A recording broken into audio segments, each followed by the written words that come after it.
Numele meu este Andar Ghir, am 25 de ani, sunt din București, am studiat la Politehnică, iar momentan mă ocup cu recuperare după un accident pe care l-am avut în urmă cu 2 ani și jumătate. Din păcate, zona în care locuiesc nu stă cel mai bine la capitolul accesibilitate, deși stau în apropierea unei guri de metrou care are lift. De exemplu, pe partea de tramvai, pe partea de autobuze, nu este cea mai accesibilă zonă.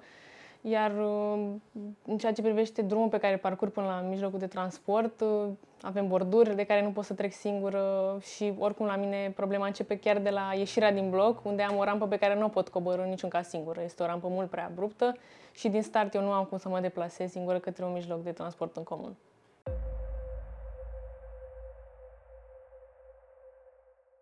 Păi, în primul și în primul rând, trecerile de pietoni pentru mine sunt un mare obstacol, pentru că în zona în care locuiesc nu sunt sonorizate și atunci e destul de greu să-mi dau seama.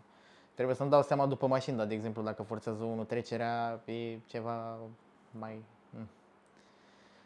Și obstacolele sunt că, nu știu, de exemplu, ca să mențin banda cu bastonul, ca să mențin un loc fix pe trotuar, să nu dau în stânga sau în dreapta, să merg mai în stânga sau mai în dreapta cu pașii,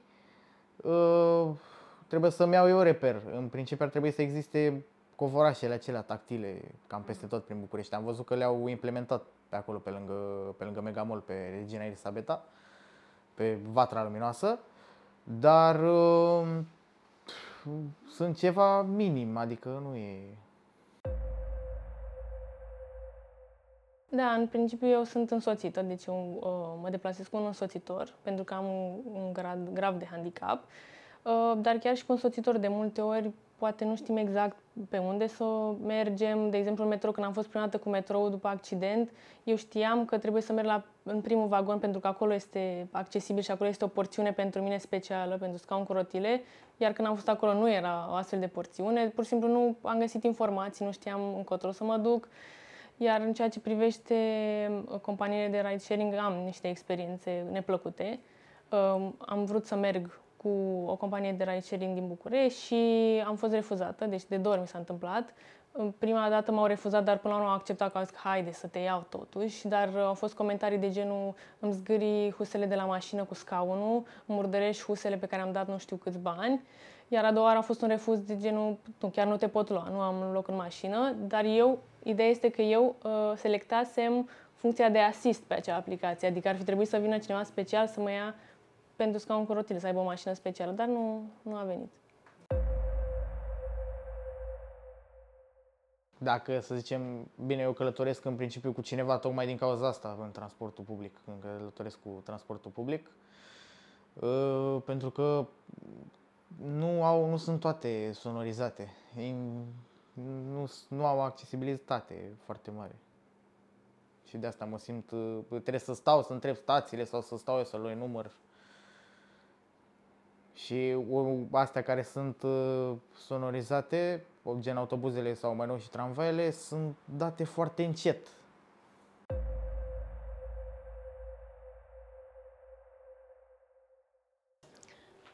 În privința asta, în transportul public, nu știu dacă am câteva critici. Mă refer la mijloacele de transport, la designul din interior, la mijloacele de transport noi și mai ales cele și mai noi, cele care au tapiserie.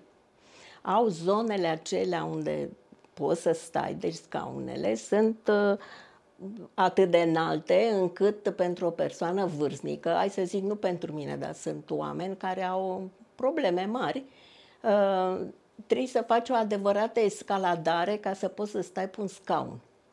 Nu știu acum în ce măsură aici sau cine s-a gândit să le facă așa. În orice caz, nu s-a gândit la persoanele vârstnice în niciun caz. Da, în general când am o ieșire oriunde, mă interesează dinainte care e traseul, cum ajung acolo, dacă acolo este accesibil. Și da, s-a întâmplat de multe ori să trebuiască să modific o activitate socială sau chiar să o refuz, pentru că nu puteam să ajung acolo. Ori nu avea cine să mă însoțească, ori nu avea cine să mă ajute, pur și simplu fizic, să ajung acolo cu transportul în comun. În general îmi aleg locurile încât să pot ajunge și mă informez foarte bine de dinainte. Trebuie să sun în restaurantul respectiv dacă merg să întreb dacă au rampă. De multe ori pe Google Maps apare că au acces, când sun îmi spun că au scări și că nu am. Deci se întâmplă foarte des chestii de genul și chiar dacă au locul, să spunem că are acces, ca să ajung acolo este foarte dificil. Deci singură nu pot urca o rampă, nu pot coborî o rampă, nici măcar o bordură. Dacă este o bordură mai înaltă, nu mă pot descurca singură.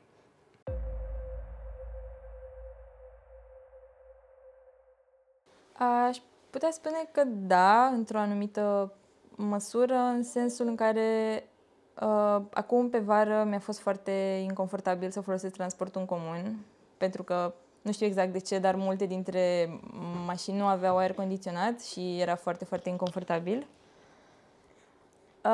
Și o altă problemă pe care o întâmpin și care mă face să evit autobuzul în ultima vreme este faptul că niciodată nu oprește lângă trotuar, tot timpul e foarte departe și cumva eu mergând în mijlocul zilei, de obicei trebuie să-mi urc singură căruciorul în autobuz, nu prea mă ajută nimeni și asta mă face să nu mai vreau să folosesc neapărat autobuzul și încerc să merg cât mai mult pe jos. Designul stradal în România se desfășoară sub îndrumarea legilor, standardelor și strategiilor naționale. Legea numărul 448 din 2006 obligă autoritățile publice și furnizorii de servicii să elimine barierele din spațiul public și să asigure acces egal pentru persoanele cu dizabilități, inclusiv pentru cele cu deficiențe de vedere. Standardul național NP 051 din 2012 detaliază modul în care orașele trebuie construite pentru a putea fi citite prin atingere și sunet, folosind o geometrie sigură.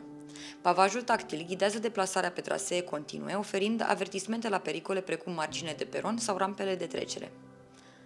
Textura și amplasarea acestuia trebuie să fie perceptibile atât la nivelul tălpii, cât și cu bastonul, asigurând o orientare ușoară și consecventă a persoanelor cu deficiențe de vedere. În plus, normativul prevede reducerea diferențelor de nivel în intersecții cu tranziții line între trotuar și carosabil pentru a preveni împiedicarea. Traseele pietonale trebuie să fie neobturate, cu lățime adecvată și suprafețe stabile antiderapante. Semnalizarea tactilă, balustradele pe rampe și scări, precum și stațiile de transport public accesibile, completează ghidurile de accesibilitate. Aceste obligații tehnice sunt ancorate în hotărârea de guvern numărul 268 din 2007, care operaționalizează legea 448 din 2006 la nivelul administrațiilor și serviciilor.